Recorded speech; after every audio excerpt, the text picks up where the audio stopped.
नमस्कार विद्यार्थी मित्रांनो, मी रुपाली देवरमनी। आज इयत्ता 10वी राज्यशास्त्र या विषयाबद्दल आपल्याला माहिती पाहायचं आहे। प्रकरण 5 आहे भारतीय लोकशाही समोरील आव्हाने। ह्या पाठाबद्दल आपण माहिती पाहूया। तर प्रथमतः प्रस्तावित पाहूयात। यापूर्वी म्हटल्याप्रमाणे लोकशाही ही एक सातत्याने चालणारी जिवंत प्रक्रिया आहे। म्हणजे लोकशाहीचा स्वीकार केला म्हणजे लोकशाही अस्तित्वात आली असे होत नाही। त्यामुळे लोकशाही टिकवण्यासाठी दक्ष राहावे लागते, जाणीवपूर्वक प्रयत्न करावे लागतात। लोकशाहीला असणारे धोके वेळीच ओळखून त्याचे लोकशाहीच्या मार्गानेच निराकरण करणे आवश्यक असते। प्रस्तुत पाठात आपण भारतीय लोकशाही समोर कोणती आव्हाने आहेत याचा प्रामुख्याने विचार करणार आहोत। तत्पूर्वी जागतिक पातळीवर लोकशाही समोरील आव्हानांचा आपण थोडक्यात विचार करू।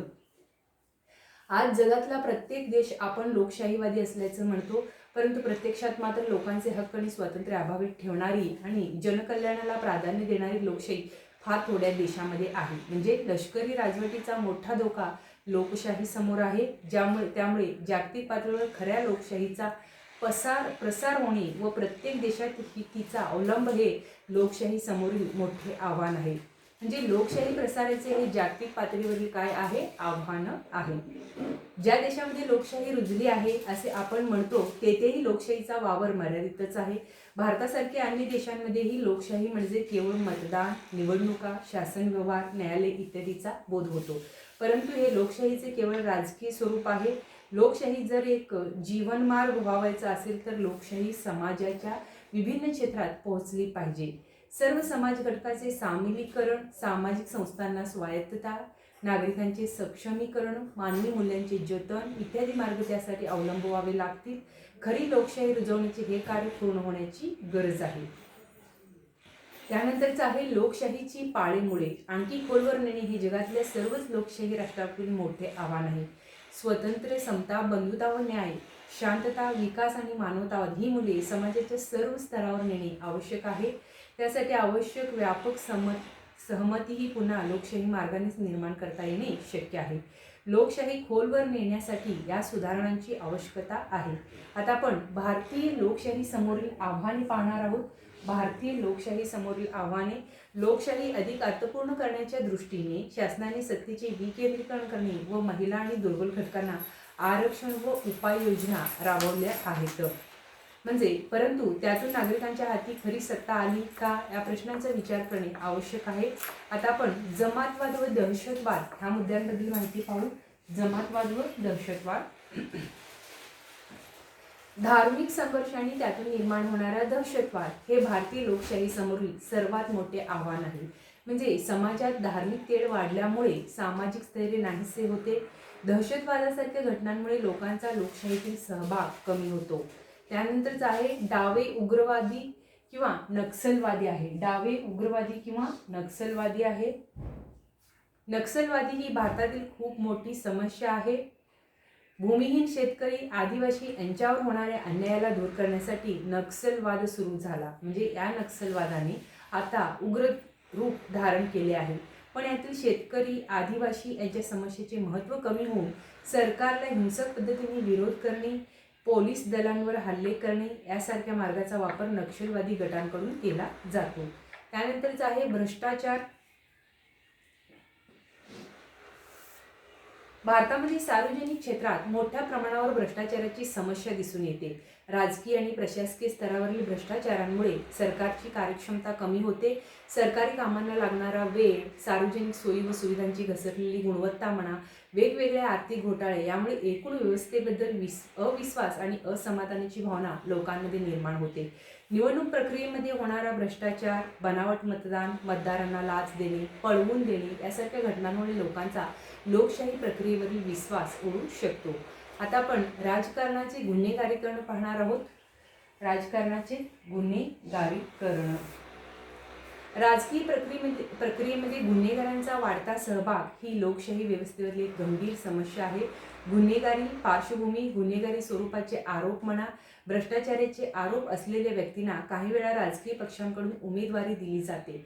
त्यामुळे राजकारणांमध्ये पैसा आणि गुंडागिरी यांचे महत्त्व वाढते। निवडणुकीच्या वेळी हिंसाचाराचा वापर होऊ शकतो। सामाजिक आव्हाने हे आपण पाहणार आहोत। वर उल्लेखलेल्या आव्हानांव्यतिरिक्त लोकशाही समोर काही सामाजिक आव्हानेही आहेत। बेरोजगारी, व्यसनाधीनता, दुष्काळ, साधन संपत्तीचे असमान वितरण म्हणा, गरीब श्रीमंत यांच्यातील वाढती दरी, जातीयता इत्यादी सामाजिक प्रश्न सोडवणे आवश्यक आहे.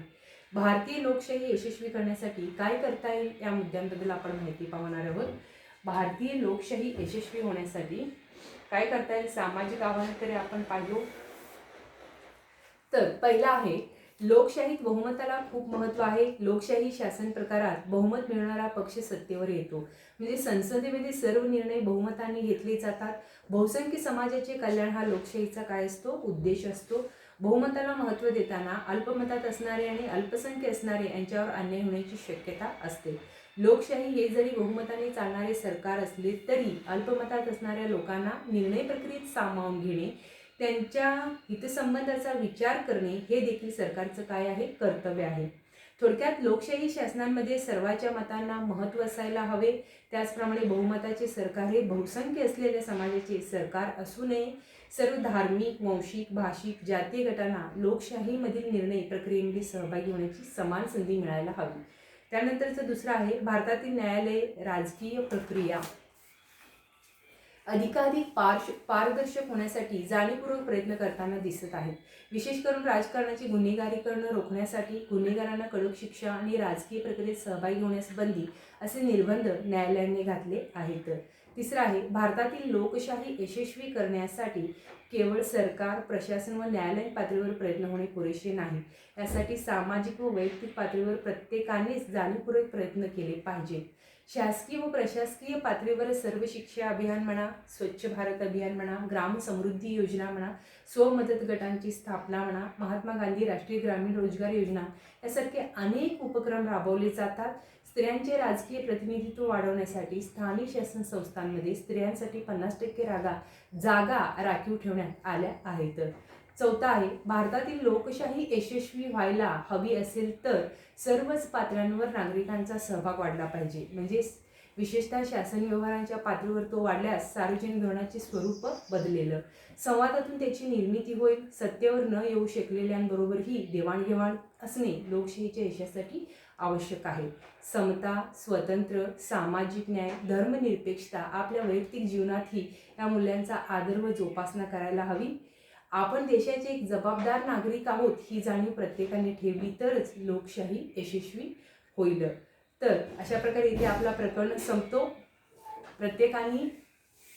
तर ह्या प्रकरणामध्ये आपण काय पाहिलेलं आहोत, भारतीय लोकशाही समोरील आव्हानामध्ये जमातवाद आणि दहशतवाद पाहिलो, डावे उग्रवादी नक्षलवादी पाहिलो, भ्रष्टाचार पाहिलोत, राजकारणाचे गुन्हेगारीकरण पाहिलोत, सामाजिक आव्हाने पाहिलोत, भारतीय लोकशाही यशस्वी करण्यासाठी काय करता येईल ह्या गोष्टीविषयी आपण माहिती पाहिलेलं आहोत. अशाच प्रकारे व्हिडिओ लाईक, शेअर आणि सबस्क्राईब करा, बेल आयकॉन प्रेस करा, जेणेकरून प्रत्येक व्हिडिओचे नोटिफिकेशन तुमच्यापर्यंत येत राहील. धन्यवाद.